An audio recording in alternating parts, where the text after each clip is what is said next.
So this is our final lecture on Chapter 17, the United States in World War II, dealing with the end of the war and also what's going on in the United States as World War II is going on. It's the Yalta Conference that takes place in February of 1945 that the plans amongst the Allies are made for the post-war world. Post-war world is how you say that. Roosevelt, Churchill, and Stalin meet at Yalta. It's kind of a spa town in the Soviet Union, and there they begin to draw up by February 1945 how the world following World War II is going to go and look like. Stalin at Yalta puts forth a very harsh approach, and as you know of how terrible the Nazis have treated the Germans, Stalin wants to make sure that Germany can no longer threaten Russia and make Russia kind of in the Soviet Union become a leader on the world stage, which hasn't been up to this point. He wants Germany to be split up into occupation zones, of which the different allies will hold on to and be able to exert their influence on. Churchill disagrees. Churchill is leading a country of Britain that has no money, and he wants to be able to bring Germany back up to a economic standing of a trading partner to be able to kickstart Britain's post-war economy from there. So it's up to Roosevelt to mediate the difference between the two. Now, Roosevelt is going to be a little bit favorable towards Stalin because he and the United States need Stalin the Soviet Union to, one, be able to beat Japan in the Pacific.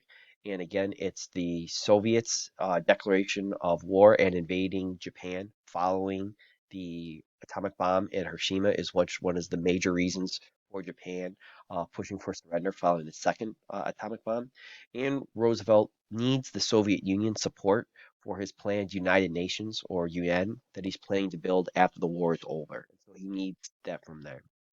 And so what they're able to come out of the Yalta Conference with is an agreement to temporarily divide Germany into four zones of occupation: a Soviet Union zone, a British, American, and French zone as well.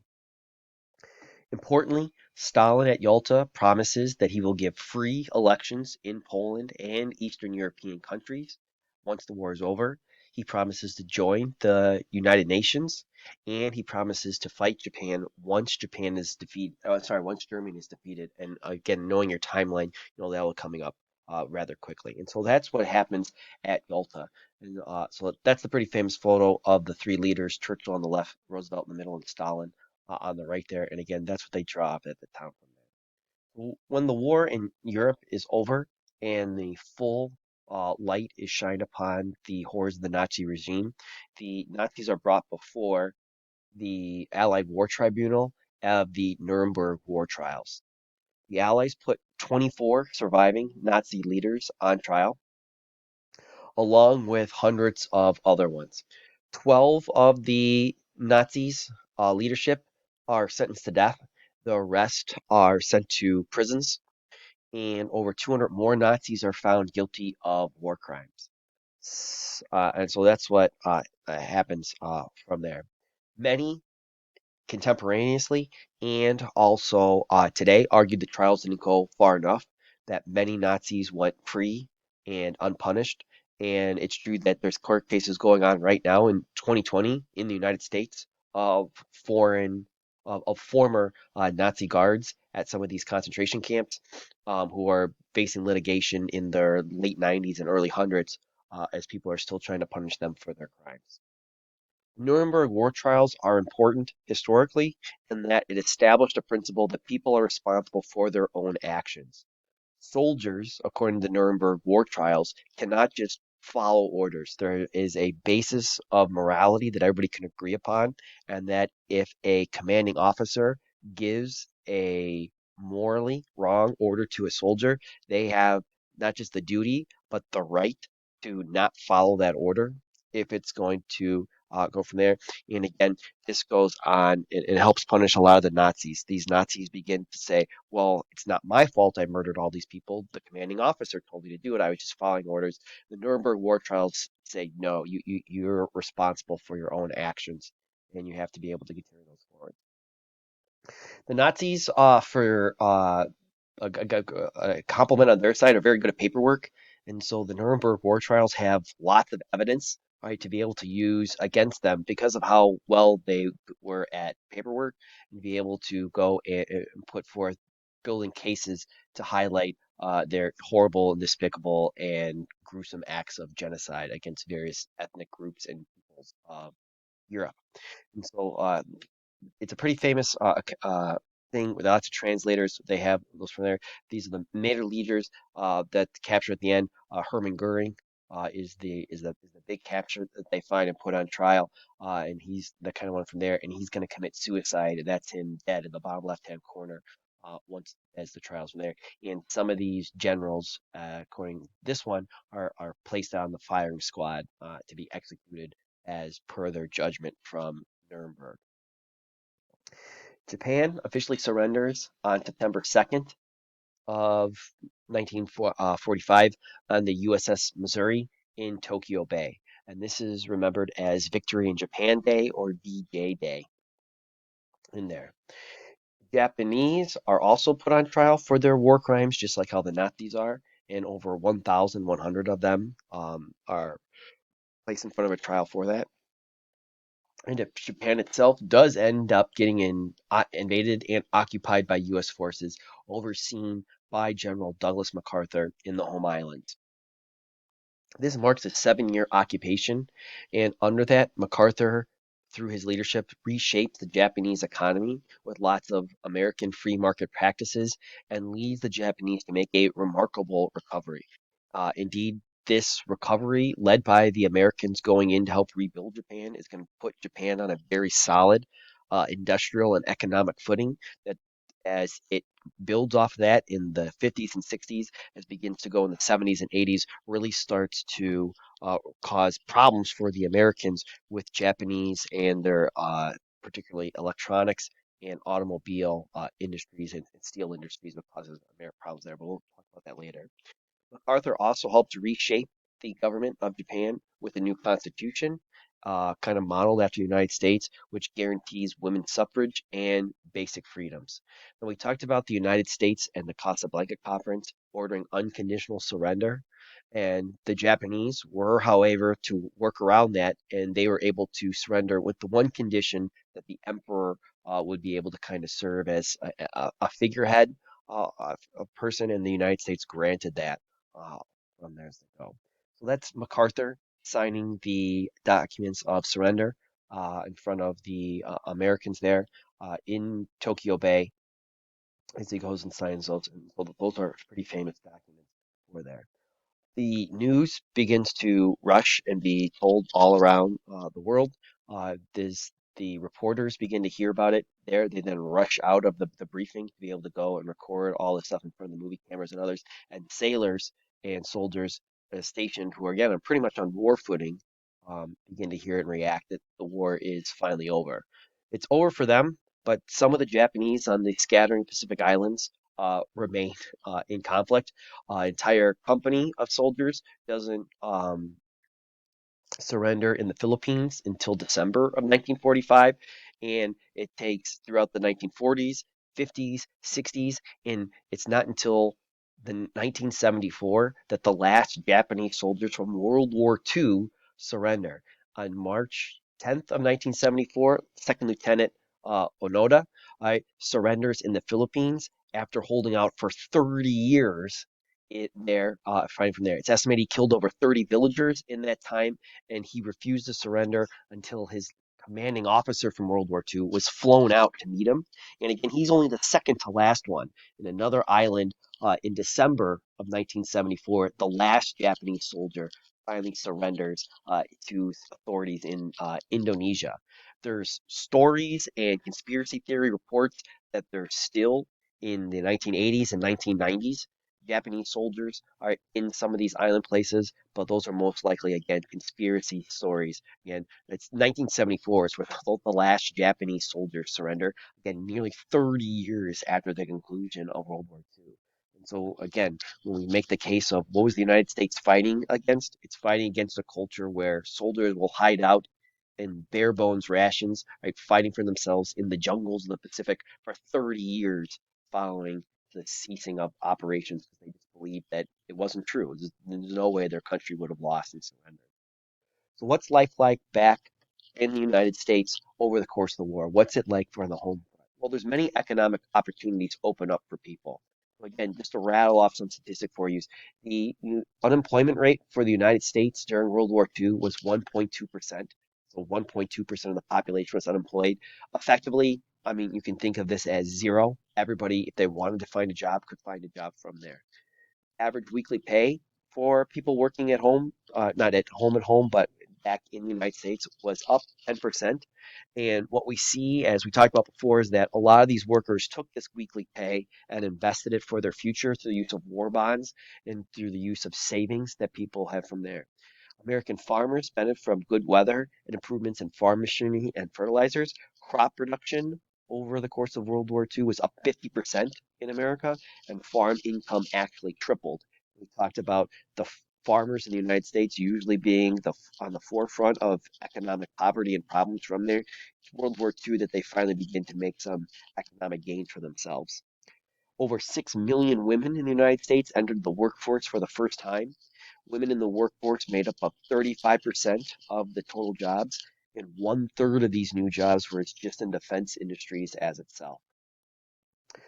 During the course of the war, we see a major population shift. The war triggered one of the greatest mass migrations in American history. The book Warmth of Other Suns does a very good job of highlighting the African Americans moving out of where they historically have been congregated, thanks to slavery in the South, and moving to jobs near factories and also army bases, or to be able to pick up work from there. And so African Americans left the South for cities in towards the north, and then also in places like Los Angeles and Oakland and other places in the West in record numbers. And this really helps reshape American demographics in some of these particular cities and across the nation as we move into the second half of the 20th century. In terms of social adjustments back at home, mothers struggle to uh, there's a kind of common sense of rearing children at home without fathers, again with the usual family structure that had been the case in the United States. Young children got used to being left at home with relatives or with neighbors or at childcare centers or by themselves because father was off either in the factory or fighting the war, and mom had to get a job as well from this. Wars also created a lot of new families. The American soldiers married over 80,000 English women and over 12,000 Australian women. And so you begin to see a demographic change as Americans move to England and Australia, and also these English and Australian women moved back to the United States, and that caused some shifts and some change in America as well. Now, in 1944, the as the war kind of begins to see and what's going on, politicians and veterans groups begin to lobby Congress to be able to provide for the future and some of the benefits that the servicemen would be getting. And so the GI Bill of Rights is stated in the 1944 Servicemen's Readjustment Act. The American Legion, an important point lobbying group and important organization for American soldiers really lobbied Congress hard in order to be able to go and pass this. What it provided, and this is important, is one, and the obvious one, aid for wounded and disabled soldiers. Soldiers coming back wounded or without the use of different ambulatory functions, thanks to stuff happening in the war, would receive aid.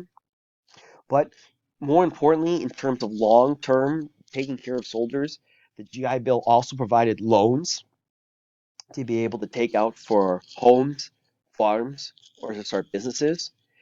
Importantly, it provided for college tuition, and if people who didn't want to go to college, job training.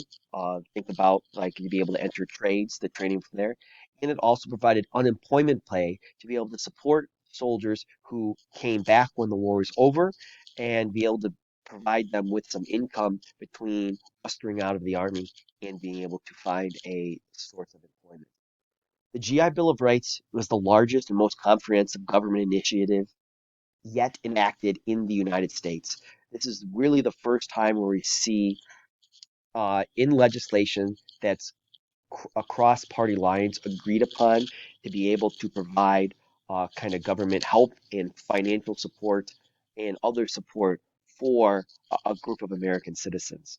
And so this is kind of really highlighted in paintings by Norman Rockwell. Again, where you have the soldier here, the Marine here on the left with holding his Japanese flag, going in, talking to the people back home, and again, other soldiers who are returning from there, because this becomes a common theme and struggle for some of these American servicemen who are young boys who are drafted off into the Navy or the Army, and then going out and seeing all the wild and crazy and wonderful things the world has to offer, and then what are they going to do when they come back? And so this is Norman Rockwell's Willie Gillis kind of character that he kind of portrays in his covers for the Saturday Evening Post, be able to kind of go and talk about the shift from the servicemen in what he's experienced in 1943 to what he has to come home to in 1946. And to most servicemen, it's going to be um, a college degree you're working towards that. So that's Roosevelt signing that in 1944 into law to help provide these services for the soldiers. So, what do we get out of the GI Bill of Rights? The census in 1955, all right, our census, the U.S. Census finds that by 1955, there's 15.7 million World War II vets in the United States. 78% of them, 12.4 million, benefited directly by taking stuff out of the GI Bill. 8.3 million veterans received unemployment benefits. 7.8 million received college or sub-college or job training or education. 4 million applied for Veterans Administration loans for homes or for businesses. Really, you can think of the GI Bill as the American government investing in the American people. Out of the GI Bill, we have 17 Nobel laureates, 24 Nobel Prize winners, three Supreme Court justices, three presidents, and over hundreds of thousands of professionals, all right, all be able to receive training from this. That's not counting the millions of other soldiers that were able to receive training or an education that they wouldn't have been able to afford or receive without the bill itself. Importantly, and this is a key takeaway from the GI Bill, is that the long-term effect of the GI Bill establishes a new American tradition of pursuing higher education. For the first time, a large percentage of American men are able to afford, thanks to the GI Bill making pretty much free, higher education. And so this really becomes the first group of the kind of cohort, this first generation that goes off in large numbers to college, who are then are able to send their kids to college, who are then able to send their kids, and that's really starts the higher education boom from there. And so this is like a key shift in American education, and this kind of really creates the requirement right now that you really need a college degree in order to be able to get to some of these low-level paying jobs in some of these corporations or jobs that people kind of quote unquote want in the United States right now. That's a major long-term effect of the GI Bill. And so, what do you see across college campuses in the end of the 1940s is American servicemen taking advantage of this. Now, as we come to understand, the United States is a very checkered history in terms of civil rights, and World War II is no difference from that. So we see several civil rights protests right throughout the war. African Americans, right, however, did receive some of this. They're working in skilled and semi-skilled jobs rose from 16 to 30% over the course of the war, but again, still facing some discrimination and racism in those jobs. In 1942, the civil rights leader James Farmer founded the Congress of Racial Equality, or CORE, and this was his organization to help confront urban segregation in the North. You have all these African Americans moving out of the South to the North, and again, they still feel like they're facing the same sorts of segregation and discrimination and racism that they're feeling, if not as bad as they were in the South. So James Farmer and Core stages the first sit-in at a segregated Chicago restaurant, and again we can kind of see the formation of the foundation of what will eventually bloom in the next decade of the civil rights movement from there. 1943 sees a tidal wave of racial violence occur across the United States.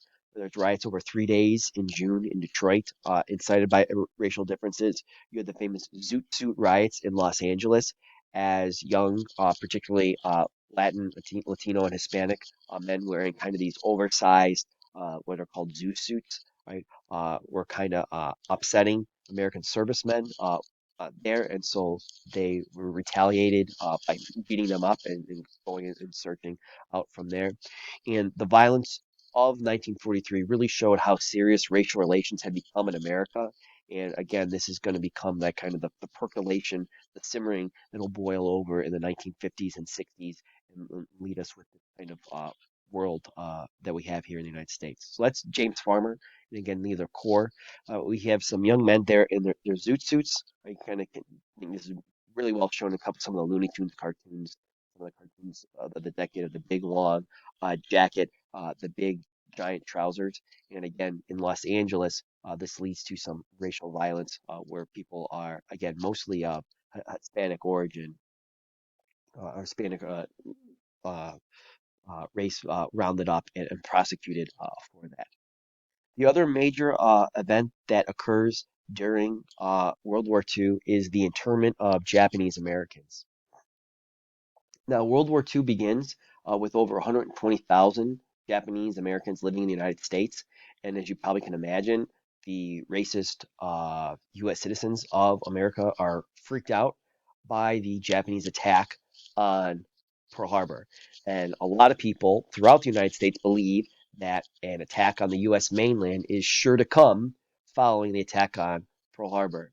And so there's rumors that a large contingent of these Japanese Americans living in the United States are spies for the Japanese government, and that they are going to become saboteurs and guerrilla fighters fighting against the Americans in the American homeland to pre-stage for a eventual invasion by the Japanese. And so these rumors of sabotage are taken very seriously. Most of these rumors are unfounded and unbased, but again, people in a panic and in the shock following Pearl Harbor believe them.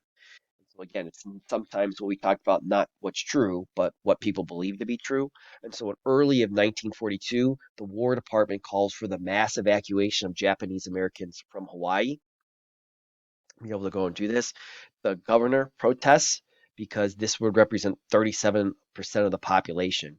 And so 1,444 Japanese Americans in Hawaii are forced into internment into the camps there. So again, this is all about fear and paranoia of the Yellow Peril, which is kind of dating back for several decades at this point, that the Japanese are coming and they're going to be aided by Japanese Americans in the United States. So, following Pearl Harbor, the FBI here in California rounded up some of these Japanese citizens, right, to go and question them and arrest them. And again, a lot of these Japanese in California and in Oregon and Washington, right, really tried to go out of the way saying, well, no, we're Americans. We don't deserve this type of treatment and stuff, even though people, again, across the West Coast were still pretty racist and were upset about Pearl Harbor. So in the West Coast, panic and prejudice is going to win out over rationality and actually talking to some of these different people. And so on February 19th, 1942, Roosevelt signs Executive Order 9066. And what this does is it orders the removal of people of Japanese ancestry from California, Washington, Oregon, and Arizona. The idea being that they're going to be saboteurs and help presage a Japanese invasion. So if that's the case, we're going to move them away from the coast so they can't hurt the American war effort that way. Roosevelt justifies this as a necessary action in order for national security, in order to be able to strip these people of their civil rights and their property and their possessions and force them at gunpoint, right, under the watchful eye of the U.S. military into these internment camps. 110,000 Japanese Americans are then rounded up and shipped to 10 what were called relocation centers, or you can think of them mostly as the correct way of prison camps, and interned right for the war. It's important to understand that no specific charges were ever filed against any of these Japanese Americans, and no evidence of subversion, spying, or sabotage was ever found.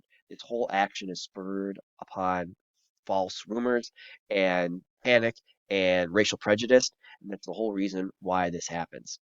As you probably can imagine, Americans, like these people of Japanese descent were unhappy about losing their civil rights. And so Fred Korematsu brings a suit that reaches all the way up by 1944 to the Supreme Court, saying that this internment is wrong and it's there. What the Supreme Court decides in 1944 that the internment of Japanese Americans is okay. It is a This policy is justified and is okay to be able to remove Americans because it is a military necessity. And so Korematsu versus the United States is a very clear demarcation of the federal government saying that in times of war, military necessity dictates that your civil rights and liberties do not matter to the federal government and they can be taken away and bossed around from this. So that's a pretty famous Supreme Court case in terms of what civil rights do you have as an American. And in 1944, the Supreme Court says not very much if it's a military necessity in order to take those away from you. In 1988, President Reagan will sign a bill that kind of tries to help out in some way. And in 1990, uh, survivors and relatives of these Japanese Americans will receive $20,000 in reparations from the U.S. government as a form of apology for taking this stuff away from them. And that's kind of a small amount. And a letter of apology from Reagan, Bush, and President Clinton will all send people apology letters for this. And so again, according to 9066, this is the act, and again, it tells them exactly what's going to happen here in San Francisco along with the other places. So it's kind of carving out this big, huge, giant zone that removing those people from there. It's posted for the Japanese Americans to be able to go and see, and they read.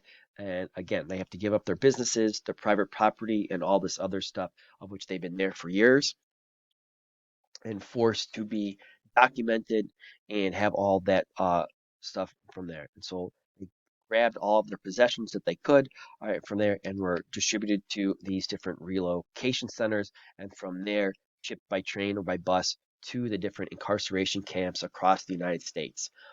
Tool Lake, Manzanar are pretty famous ones from there. But again, you can see some in Idaho, Wyoming, Utah, Colorado, Arizona, and then Arkansas as well. And so all across the United States uh, from there. Just that gives you some statistics of how long there were in some of these places and the amount of people under control. And again, a lot of stuff all forced to be from there. Manzanar War Relocation Center gets documented by the famous photographer Ansel Adams. And so it gets a little bit more publicity, but again, they're pretty much under these watchful eye of there that try to scrape out life as they possibly can.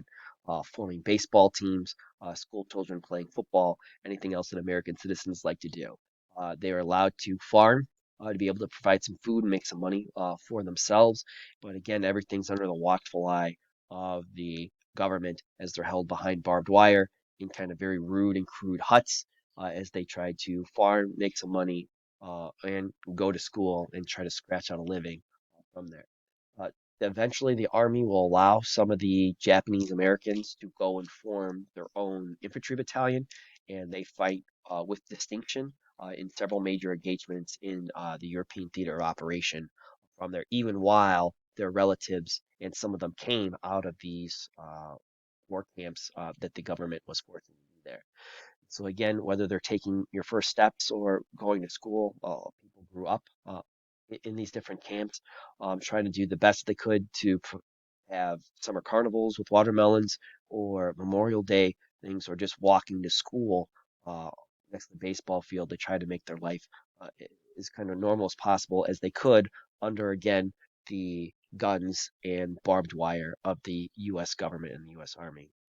Fred Korematsu uh, has tried to stand up against these policies and filed a suit that again reached there before again failing. It's not until 1988 that President Reagan signs the act that allows for kind of clearing these American citizens' names and also provides for again $20,000 under the Civil Liberties Act of 1988. Again, um, George Bush and Bill Clinton will send letters of apology from the U.S. government to these Japanese Americans as well. So that finishes up our story on World War II and our final lecture for the chapter.